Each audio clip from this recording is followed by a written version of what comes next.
For today's video nga, March 16, 2025, share lang namin po itong may nagbenta sa amin kahapon ng tansong dilaw na mga antigo.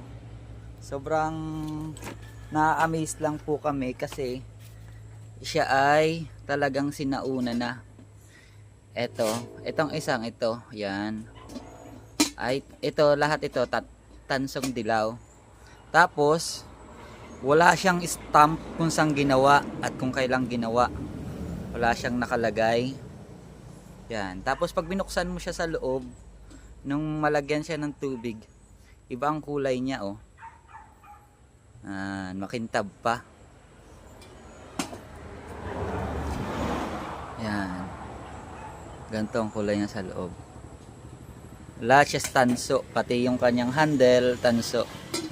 Ito, ayan. Tapos itong isa. Tapos ito. Kaya makapit mo yung 10 sa akin. Ay, dati ang buo. Apo, mamaya po. Tapos itong isa natin ay ganito. Antigo rin siya. Pwedeng paglagyan ng kung ano-ano. Pwede lagyan ng inumin. Tapos itong isa sa cheeser. Yan, mga tansong dilaw po siya. Yan. Tapos itong isa ay plate. Yung kanyang patungan ay tanso rin.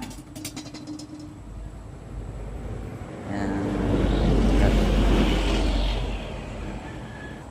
Yan, hindi na namin siya na-post kahapon kasi sobrang busy. Sobrang daming nagbenta. Yan.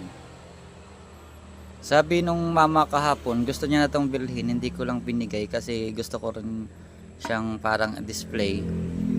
Yan. Sabi daw nung mama kahapon, galing daw Saudi, gawa nung tatak. Pero syempre, sabi-sabi lang, wala naman nakalagay eh.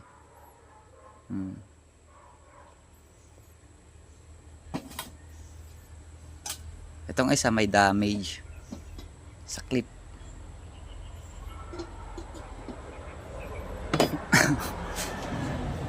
Itong laman nito siguro nilagyan namin to ng laman, mga 1 tabo mahigit ang laman.